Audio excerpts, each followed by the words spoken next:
My name is Talia Grayson, and I'm 40 years old. 3 nights ago, I became the unnamed villain in someone else's marriage, and the main character of a group chat full of people who barely know me. That's not something you picture for yourself when you've spent most of your adult life trying to keep things quiet, contained, under control. If you'd asked me a year ago to describe my life, I would have said it was solid. Not glamorous, not tragic, just steady in the way you earn with late nights, careful planning, and boring habits that add up. I work in project management for a mid-sized tech company, lots of spreadsheets, timelines, and people who swear their emergency is the only emergency. I make decent money. I contribute to my 401k. I know exactly what's in my savings down to the dollar. I'm the kind of person who runs the dishwasher at 12:01 a.m. to hit the off-peak rate, and who keeps a little notebook of passwords and account numbers in a fireproof box. Stable, predictable, that was the plan. And for 3 years, my boyfriend, Eric Lawson, fit into that plan. We weren't married, but we lived together in a nice 2-bedroom apartment downtown. We split the bills, we talked about vacations, and maybe, eventually, kids. We weren't some epic movie romance, but we felt solid. Or at least I thought we did. Last Tuesday, I came home from the gym around 7 p.m. The winter air followed me in when I opened the door, sharp and dry. The heater was on, humming softly, but the apartment felt cold in a way the thermostat couldn't fix. Eric was sitting on the couch with his hands clasped between his knees, staring at the blank TV screen. No music, no podcast, no sports game murmuring in the background. Just silence. Every alarm bell in my body went off at once. "Hey," I said, dropping my gym bag by the door. "You okay?" He didn't look at me. His jaw was tight, a vein standing out near his temple, the kind of detail you only notice when you've memorized someone's face. "We need to talk," he said. Those 4 words, everyone knows what they mean. My stomach clenched. I kicked off my shoes and sat in the armchair across from him instead of next to him. I'm not sure if that was instinct or self-preservation. "Okay," I said, "talk." He exhaled through his nose, eyes still locked on the dark TV. "Vanessa's pregnant." For a few seconds, my brain did something strange. It grabbed the word pregnant and tried to attach it to me, to us, to something that would make sense. "Vanessa?" I repeated. "Your ex?" He finally looked at me. His eyes were already glossy, like he'd been sitting there for a while rehearsing what to say. "Yeah," he said, she's pregnant, and it's mine." The room went very quiet. I could hear the refrigerator humming, a car door slamming somewhere down on the street, someone's dog barking faintly. Everything normal, everything ordinary, except for my life. I stared at him, like maybe if I looked hard enough, I'd find the version of the story that didn't make my chest feel like it was caving in. "I thought you were just catching up," I said slowly. "That's what you said. Coffee, closure, whatever." "It was supposed to be," he said. "It just got complicated." Complicated. Such a neat word for something that rips through lives like a bomb. "You slept with her," I said, because I needed to hear it out loud. "Yes," he whispered. "Once, a few months ago." "And now she's pregnant." He nodded. My hands felt numb. I folded them together so he couldn't see them shaking. "Does her husband know?" I asked. That got an immediate reaction. His head snapped up, panic flashing over his face. "No," he said. "No, Talia, he doesn't, and he can't. If he finds out, it'll blow up her whole life. Their whole life. She's been married to him for like 6 years. They've got a house, a mortgage, everything. It would destroy her." A bitter laugh slipped out of me, sharp and humorless. "And what exactly do you think this is doing to my life, Eric?" He flinched but plowed on, like he'd decided in advance what lines he had to deliver. "I know I messed up," he said. "I know this is bad. But we can get through it. She doesn't want him to know. She wants to keep things peaceful. He swallowed. "I want that too. I just want things to stay as calm as possible. We can figure out how I support the baby quietly, without blowing up her marriage. It doesn't have to change us." There it was, the ask beneath all the words. He wanted me to stay. To stay with him, knowing his ex-girlfriend was pregnant with his child.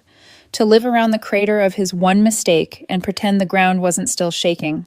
"You want things to stay peaceful," I repeated, my voice flat. "Yes," he said quickly. "I know you're angry. You have every right to be. But please, let's not make this harder than it has to be. Vanessa's already under so much stress. Her husband is controlling. If he finds out, it'll be ugly. We can handle this between us, okay? Just you and me. We can get past it." Something inside me shifted at that. Not the expected snap of anger, not the crack of heartbreak. It was quieter than that, like a door in my head clicking shut. For 3 years, I'd made room for Eric in my careful, organized life. I'd adjusted budgets, rearranged furniture, created shared calendars. I'd trusted him enough to build plans on top of him. Right now, looking at him, I realized that the foundation wasn't just cracked. It was rotten. "All right," I said, standing up. I watched his shoulders sag in relief. He actually exhaled, like I'd let him off the hook. "Really?" he said. "Thank you, Talia. I swear, I'll make this right. We'll be okay. I knew you'd understand. You're always so—" "Whatever you want," I said. His smile faltered a little at my tone, but he let it go. He launched into some murmur about being honest from now on, about therapy, about taking it one day at a time. I walked down the hallway to our bedroom, closed the door gently, and sat on the edge of the bed. My hands were shaking so hard I almost dropped my phone when I picked it up. I opened my notes app. I like lists. Lists make chaos feel like a project, and projects are something I know how to manage. At the top of a new note, I typed, "Exit plan." Underneath, check lease for early termination clause. Confirm penalty and notice period. Remove my name from anything joint. Separate finances. Pull my half of shared savings. Secure important documents. Find temporary place to stay. Collect proof, texts, call logs, dates. I stared at the list for a long moment. Then I added one more line. Tell her husband. I wasn't going to scream. I wasn't going to throw anything. I wasn't going to beg a grown man to respect me. I was just going to remove myself from his life with the same methodical thoroughness I used to organize product launches and make sure the truth didn't stay buried where it could hurt someone else. That night, I slept on the couch. Slept is generous. Eric tried to talk to me once on his way to bed, but I told him I needed space to process. He kissed the top of my head like he still had that right and disappeared into the bedroom we used to share. I lay there listening to the shower run, the bathroom fan hum, the sound of drawers opening and closing. Domestic noises, threaded through with the knowledge that he'd gone to bed expecting this to blow over with time and apologies. He had no idea he'd already lost me. When he started snoring softly around 11 o'clock p.m., I got up, took my laptop to the dining table, and opened our lease agreement. Early termination clause, 60 days notice, 2 months rent as a penalty. Either tenant could initiate as long as the landlord agreed. I took a photo of the page with my phone and saved it to a new album. Documents. Eric. Next, I logged in to our joint savings, the one we'd opened to save for a big trip one day. Japan, we'd said, or maybe Italy. Somewhere with good food and ancient buildings and no real responsibilities for a week. The current balance, $8,400. I transferred exactly half, $4,200, into my personal account. I screenshotted the transaction and filed it into the album too. Then I scrolled through Eric's messages with Vanessa. He hadn't bothered to hide her under a fake name. Her contact photo was still a filtered selfie from years ago. Head tilted, hair glossy, lips parted. The text thread went back months. Flirty jokes, late-night check-ins. The coffee he'd sworn was nothing. A few weeks ago, a message from Vanessa. "We need to talk. Call me when you're alone." My stomach twisted. I scrolled down to this most recent exchange. The one where she told him she'd taken a test. The one where he said, "We'll figure it out. He doesn't need to know. I just want to keep things peaceful." I forwarded that message chain to my email, then to myself again so I'd have a clean screenshot. Receipts. Always receipts. It was after midnight when I typed Vanessa's full name into a public records search for our city. It took less than 10 minutes to find a home address for Daniel and Vanessa Cole. Married 6 years, no children listed. Of course. My chest felt tight, but my hands were steady as I opened a gourmet gift website. I picked one of those over-the-top baskets. Artisan chocolates, sparkling cider, a plush teddy bear hugging a tiny blanket. The kind of thing people send when they're thrilled, when they believe life is about to get better. In the gift message field, I typed, "Congratulations, you're going to be a dad. Vanessa's expecting. We should talk." A concerned friend. I entered Daniel Cole's address, paid extra for same-day delivery, confirmed the order. Then I opened a new email draft, attached the screenshots of Eric and Vanessa's messages, and sent them to an address I found for Daniel's business. Subject line, "You deserve to know." No explanation, just the proof. By the time I crawled back onto the couch, it was almost 2 o'clock a.m. I stared at the ceiling until my eyes burned, the hum of the heater and the soft buzz of the fridge the only sounds in the apartment. In the morning, I called our landlord at 8 o'clock a.m. sharp from an empty conference room at work. Hi, this is Talia Grayson from Unit 4B, I said. I'd like to discuss early termination of our lease. I'm prepared to cover the penalty. He sounded surprised, but not concerned. I told him only my name would be coming off the lease. Eric could decide whether to stay and carry the full rent or leave. Either way, I wouldn't be there. I spent the rest of the morning half listening to meetings and half refreshing my inbox. At 3:14 p.m., my phone buzzed with an unknown number. I stepped into the stairwell and answered. Hello? Is this the person who sent a gift basket to 19 Brookfield Lane? A man's voice demanded. His voice was tight, stretched thin over something wild and raw. My heart stuttered. Who is this? I asked, even though I already knew. There was a pause, then, This is Daniel Cole, he said, Vanessa's husband, and you need to tell me right now what the hell is going on. For a moment, all I heard was my own pulse pounding in my ears. Daniel's voice was strained, but beneath the anger, there was something worse, fear. The kind of fear you only hear from someone whose life has just split open at the seams. I straightened my shoulders, even though no one was there to see it. Mr. Cole, I said quietly, my name is Talia. I was in a relationship with Eric Lawson for 3 years. Silence, then a sharp inhale. What does that have to do with my wife being pregnant? I pressed the phone tighter to my ear. Vanessa told Eric she's pregnant, I said, and that he's the father. The line went dead silent. No breathing, no movement, no sound. Mr. Cole? I asked. You're lying. His voice was barely there. You're trying to hurt us. I wish I were lying, I whispered. I have proof, screenshots, dates, messages where she told him directly, and messages where he agreed not to tell you. His breath hitched, one of those small, broken sounds people make when something pierces deeper than they expected. Send it, he said. Send everything. I forwarded the screenshots to him on the spot. Eric's messages, Vanessa's confession, the thread about keeping things peaceful. Proof laid bare in black and white. 5 minutes passed. 7. Then my phone buzzed. A single text from Daniel. I'm going home. If she lies, I'll know. Thank you for telling me. I'm sorry you went through this too. I stood alone in the stairwell, leaning back against the cold wall, letting the numbness settle through me. Eric had detonated 2 lives with one choice, maybe more, and the shockwave was just beginning. When I got back to my desk, my phone was vibrating nonstop. 27 missed calls. All from Eric. I silenced it and slipped it into my bag without looking at the screen. My workday blurred by. Every meeting, nothing but meaningless noise. I left the office at 5 and headed to Derek's apartment, a friend I trusted more than most people trust their own siblings. I hadn't told him everything yet, but when I messaged him earlier asking if I could stay a few days, he replied within 60 seconds. Of course, just come, no questions. His building was old but warm, the kind of place that smelled faintly of coffee and laundry detergent. When he opened the door, he took one look at me and frowned. You look like you got hit by a bus, he said. I feel worse, I replied. He didn't push. Derek never pushed. He grabbed my bags, pointed me toward the guest room, and said he'd ordered Thai food. Safe, simple, grounding. For the first time in 24 hours, I almost felt human again. At 10:47 p.m., while Derek and I were watching some mindless comedy on TV, my phone lit up with a new notification. A no-number voicemail, 112. Then another, and another. I didn't need to listen to know who they were from. Eric switched to every number he could find. Work phone, old phone, maybe even borrowed ones. The voicemails came in waves.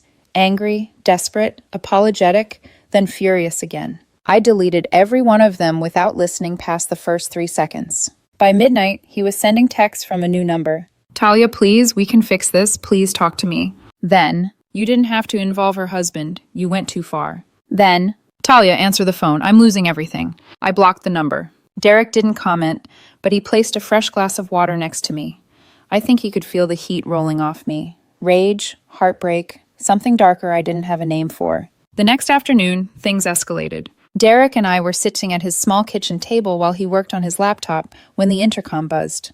Derek, please, I know she's there. Eric. I closed my eyes. Derek looked at me, eyebrows raised in a silent question. I shook my head. He pressed the intercom button. Eric, you need to leave. Talia, Eric's voice cracked. Baby, please, I just want to talk. She doesn't want to talk to you, Derek said firmly. If you don't leave, I'm calling the police. A beat of silence. Then Eric's voice again, broken, thin, pathetic. Please. Derek didn't respond. After a moment, the footsteps faded. I let out a shaky breath. only then realizing I was gripping the edge of the table so hard my fingers were white. You good? Derek asked gently. Not yet, I said, but I will be. Around 4 p.m., my phone buzzed with a Facebook message request. Daniel Cole. I accepted it. The message appeared instantly. I confronted her. She denied it. Then she saw the screenshots. She admitted everything. I'm filing for divorce. I exhaled slowly. Another message came. Thank you. I don't know if I should thank you or be furious that this is how I found out. But at least I know. And I'm sorry for what he put you through. I typed back. I'm sorry for what she did to you too. If you need anything, proof, testimony, anything legal, let me know. He didn't reply immediately, but he read it, and that was enough. At 7 p.m., I opened my email to find a message from Eric's mother. Subject line, how could you? The body of the email was exactly what I expected. How dare you abandon Eric during a crisis? He told me you ran off without even trying to work things out. He said you're punishing him for one mistake, and you ruined a woman's marriage in the process. Eric's rewrite of reality had begun. I didn't argue. I didn't explain. I simply attached the screenshot of Eric admitting the affair. No words, no commentary. I hit send. 10 minutes later, I saw the read notification. She didn't write back. Not a single word. By Friday, word had spread through our friend circle like wildfire. Kayla, our mutual friend, texted, "What the hell happened? Eric is telling people you overreacted, that you're controlling, that you sabotaged his life." I stared at the message for a moment, then typed, "He cheated. He got his ex pregnant. I left. That's all." Kayla didn't respond right away. Half an hour later, "Jesus, Talia, I'm so sorry. That is not what he's telling people." I knew that would happen. People like Eric don't let their image crumble quietly. They rewrite events until they're the victim in every scene. He should have known better than to try that with someone like me. Someone with receipts. Saturday morning, he tried again. Another unknown number. Another text. "Talia, please. Marcus is losing everything. His wife is destroying him. My job is on the line. You've ruined multiple lives because you were angry at me." I stared at the screen, feeling a physical wave of disgust roll through me. I typed back, "You ruined your own life when you cheated. You ruined Vanessa's when you slept with a married woman. You tried to ruin mine by asking me to raise another man's child. I just made sure the truth didn't stay buried. Don't contact me again." Then I blocked the number, blocked the email, blocked every account he had left. The last line he sent before the block went through lingered on the screen for half a second. "Talia, please don't do this. I need you." I deleted it. I didn't owe him anything anymore. 2 weeks later, I had a new routine. Wake up in Derek's spare room, make coffee, work remotely, spend evenings apartment hunting online, ignore any unknown numbers, keep my life quiet, contained, intentional. It was strange how quickly you could build a life inside someone else's guest room. Stranger still how liberating it felt. By the third week, I found a small studio apartment 20 minutes from my job. Nothing fancy, but clean, bright, and mine. I signed the lease online, transferred the deposit, and scheduled move-in for November 1st. It was the first decision in weeks that didn't require bracing myself. That Friday morning, while packing at the old storage unit I'd rented, my phone buzzed with a message from Daniel. I expected a quick update about paperwork. Instead, I read, "I thought you should know." Vanessa lied. It wasn't one time. I found deleted messages, photos, hotel receipts. It's been going on for months. My stomach twisted. Vanessa had told Eric it was accidental. Eric had told me it was one stupid mistake. But neither of them had told the truth, not to me, not to Daniel, and not to themselves. I typed back, "I'm sorry, you didn't deserve that. Let me know if you need anything for the divorce." His reply came seconds later. "Thank you. And I mean that this time. I hope your life is settling too. You deserve better than him." I stared at the message for a long moment before locking my phone and slipping it into my pocket. "Everything okay?" Derek asked, lifting a box labeled kitchen. "Better," I said, weirdly. And it was true. Sometimes clarity hurt, but sometimes it felt like oxygen. Word continued to spread among our friend group, twisted, reshaped, embellished, in ways that made me wonder how Eric saw himself in his own head. Kayla texted again. "He's saying you controlled him, that you were cold, that you threatened him." I stared at the words before replying. Did he mention the part where he cheated, or got his ex pregnant, or asked me to raise the baby quietly? There was a long pause. Then, no, he left all that out. I almost smiled. People like Eric always edited the timeline. They removed the parts that made them uncomfortable and highlighted the parts that made them look tragic. They were victims of their own stories. But reality didn't need him to believe it to still be true. Saturday afternoon, I ran into an acquaintance from work, Janice, someone who knew both me and Eric casually. She approached me in the parking lot, her arms full of groceries. "Talia," she said carefully, "I heard you and Eric broke up." I nodded. "We did." "He told people you blindsided him," she said, "that you sabotaged him." I exhaled slowly, steadying myself. "Do you believe him?" I asked. Janice pursed her lips. "No," she said simply. "I've worked with you for 4 years. You're the most rational person I know, and—" She hesitated. "He's been making everything about himself. It feels off." I gave her a grateful nod. "Thank you," I said. "That means a lot." She hesitated again. "Talia, he's telling people Vanessa pressured him, that it wasn't consensual, that he was overwhelmed and she manipulated him." I froze. "What?" I whispered. Janice looked uncomfortable. "He said he's trying to clear his name." My hands clenched involuntarily. Of course, when being the victim of heartbreak didn't work, he leveled up to being the victim of circumstances. A more sympathetic narrative, a more dramatic version, one that erased his choices entirely. I knew the truth, Daniel knew the truth, Vanessa knew the truth. But in Eric's mind, the truth was whatever protected him from facing himself. Janice lowered her voice. "And Talia, people have seen the messages. The ones where Vanessa flirted with him. The ones where he told her he missed her. They don't match his story." Of course they didn't. That night, I sat on Derek's couch with my laptop open, reviewing the folder titled Eric, All Documents. Screenshots, bank transfers, lease emails, messages between him and Vanessa. My own note from the night everything cracked. Not because I wanted to use them, not because revenge mattered, because safety mattered, because men like Eric, once cornered, sometimes made unpredictable moves, and because I'd promised myself a long time ago that no one would ever be able to rewrite my life without evidence to the contrary. Derek came over, plopped onto the couch, and handed me a beer. "You doing okay?" he asked. I nodded. "I'm getting there," I said. "It's just surreal. Watching someone lie about you in real time, watching them twist the truth until they believe it." Derek snorted. "He's an idiot with a spotlight. That's a dangerous combo." I huffed a laugh. "Yeah, it is." By the end of the second week, I finally moved into my new studio. Small, sunny, quiet. I bought a cheap sofa, a small table, 2 gray rugs. I painted the walls a soft cream color that felt like a blank page. On my first night there, I stood in the middle of the room and just breathed. No arguments, no secrets, no lies, no man asking me to twist my life into something that made his easier. Just space, just quiet, just the beginning of something that wasn't about anyone else's choices but mine.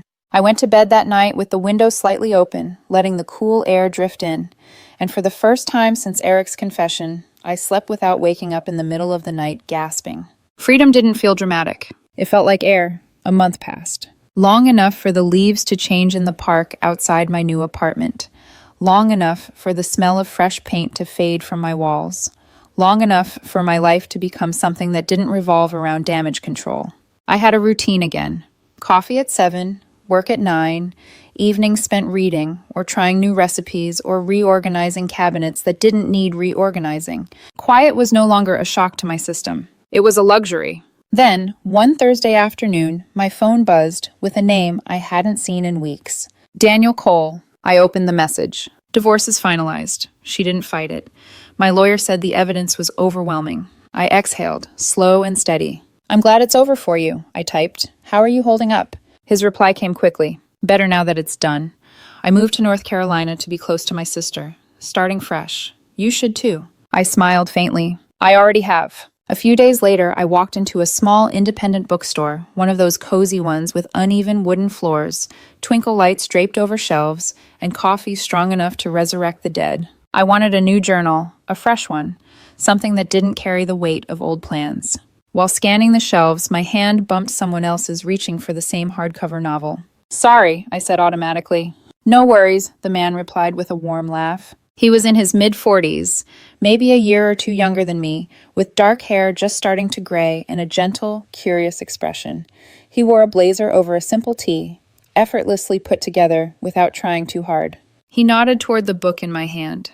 "Good choice. I'm teaching it next semester." I blinked.